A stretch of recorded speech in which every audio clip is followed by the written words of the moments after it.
Elhamdülillah ve salatu ve selamu ala men la nebiyye ba'dahu ve ba'd. Esselamu aleyküm ve rahmetullahi ve berekatuhu. Değerli Müslümanlar, vaat ettiğim gibi, dediğim gibi Kur'an-ı Kerim'den nasihatleri devam ettiriyoruz. Birinci ve ikinci sohbetimizde Enfal suresi 24-25. ve Saf suresi 5. ayet kerimelerini okuduk. Şimdi konunu devam ettirerek Tevbe suresi 55. ayet kerimeyi okuyacağız. Yani kalple ilgili, kalplerimizle ilgili önemli noktalardan biridir burası.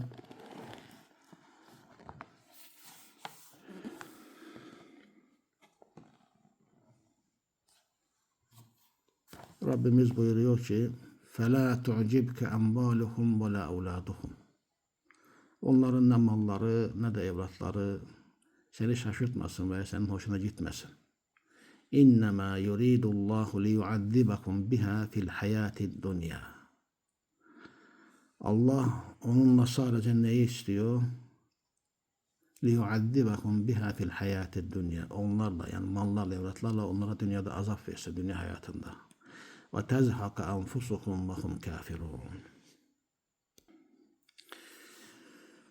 Ve tezhaka enfusuhum ve hum kafirun. Ve hum kafirun cümlesi cümle haliye derler. Hal cümlesidir. Yani onlar kafirler iken canları çıksın. Zahaka yok olmak, gitmek bu demektir. Ve tezhaka enfusuhum ve hum kafirun. Allahu Ekber. İnnemâ yuridullah. Allah Azze ve Celle bunu istiyor. لِيُعَذِّبَكُمْ بِهَا فِي الْحَيَاةِ الدُّنْيَا Dünya hayatında onları azap etsin. وَتَزْهَقَ أَنْفُسُهُمْ وَهُمْ كَافِرُونَ Ve onların canları da kafirler oldukları halde çıksın. Kafir oldukları halde can versinler. Böyle bir kavim. Kafir olmak böyledir. Küfrün cezası bak böyledir. Odur ki Müslümanlar olarak bizler kafirlerin bu ihtişamı, malı, mülkü, var devleti, evlatları, bizleri bunlar hoşumuza gitmeli değil. Bundan şaşırmalı değiliz. Haset etmeli değiliz. Gıpta etmeli değiliz. Onların yerinde olmayı istemeli değiliz. Allah Azze ve Celle biha bakın. Liyuaddibakum biha bak bunlarla mal ve evlatlar, var devlet, servet. Onunla ne istiyor? Liyuaddibakum. Bunlara azap versin diye. Ve onların canları kafirler oldukları halde ölsün diye. Öyle çıksın diyedir. Yani oldukça korkunç bir şeydir. Biz kendimize bakalım. Kendimizi ıslah etmeye çalışalım. Kendimizi düzeltmeye çalışalım. Dinimizi yaşamaya çalışalım. Allah Azze ve Celle mülk sahibidir. İstediği şeyi, istediği kimse, istediği kadar, istediği yerde, istediği zamanda veriyor. Bize düşen kendi dinimizi yaşamaktır. Bazıları çıkıyor. Kafirler niye böyle, kafirler niye öyle falan filan.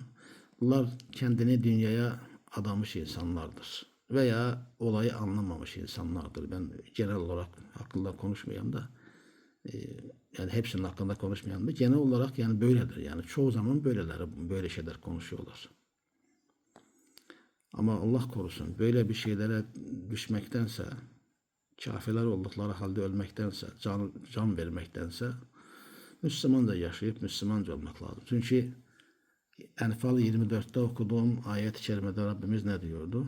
İzâ da'âkum limâ yuhyikum Sizleri diriltecek şeylere davet ettiği zaman Allah ve Resulüne icabet edin.